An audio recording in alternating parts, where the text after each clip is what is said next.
I was 18 years old when I got married. I belonged to a very conservative family, a Baloch family, where good daughters never say no to their parents. My father wanted me to get married, and all I said was, if that makes you happy, I'll say yes. And of course, it was never a happy marriage. Just about after 2 years of getting married, about 9 years ago, I met a car accident. Somehow my husband fell asleep and the car fell in the ditch. He managed to jump out, saved himself. I'm happy for him. But I stayed inside the car and I sustained a lot of injuries. The list is a bit long. Radius ulna of my right arm were fractured. The wrist was fractured. Shoulder bone and collarbone were fractured. My whole rib cage got fractured. But that injury that changed me and my life completely was the spine injury. Many people came to rescue. They gave me CPR. They dragged me out of the car. And while they were dragging me out, I got the complete transection of my spinal cord. Those 2.5 months in the hospital were dreadful. I was at the verge of despair. One day, doctor came to me and he said, well, I heard that you wanted to be an artist, but you ended up being a housewife. I have a bad news for you. You won't be able to paint again. Next day, doctor came to me and said, your spine injury is so bad, you won't be able to walk again. I took a deep breath and I said, it's all right. Next day, doctor came to me and said, because of your spine injury and the fixation that you have in your back, you won't be able to give birth to a child again. That day, I was devastated. I started to question my existence. Why am I even alive? So what kept me going was, one day I asked my brothers, I know I have a deformed hand, but I'm tired of looking at these white walls in the hospital and wearing these white scrubs. Bring me some colors, bring me some small canvas. I want to paint. So the very first painting I made was on my deathbed, where I painted for the very first time. What an amazing therapy it was. Without uttering a single word, I could paint my heart out. I could share my story. People used to come and say, what lovely painting. So much color.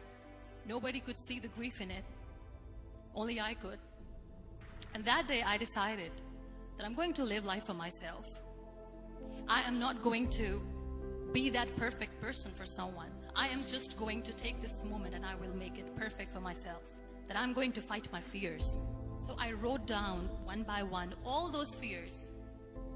And I decided that I'm going to overcome these fears one at a time. You know what was my biggest fear? Divorce.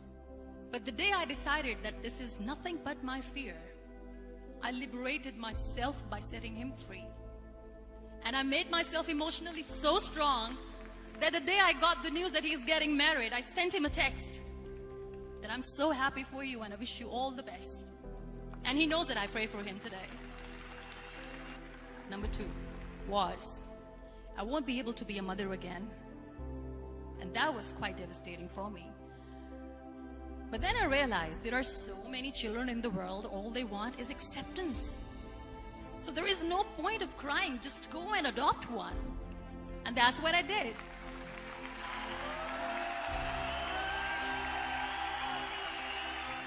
I gave my name in different organizations, different orphanages, and I waited patiently. 2 years later, I got this call from a very small city in Pakistan. I got a call and they said, are you Muniba Mazari? There is a baby boy and would you like to adopt? I could literally feel the labor pain. I said, yes, I am going to adopt him. I am coming to take him home. And that day, I was 2 days old, and today he's 6. You know, when you end up being on the wheelchair, what's the most painful thing?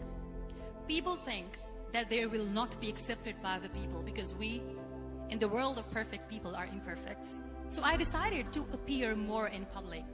I started to paint. I have done a lot of modeling campaigns. I decided that I'm going to join the national TV of Pakistan as an anchor person. I became the National Goodwill Ambassador for UN Women Pakistan, and now I speak for the rights of women, children.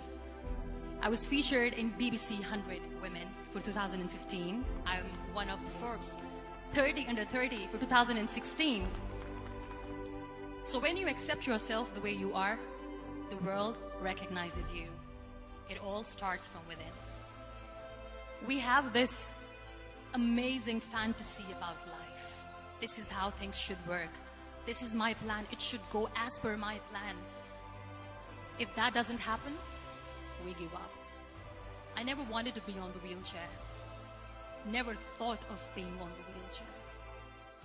This life is a test and a trial, and tests are never supposed to be easy. So when you are expecting ease from life, and life gives you lemons, then you make the lemonade, and then do not blame life for that.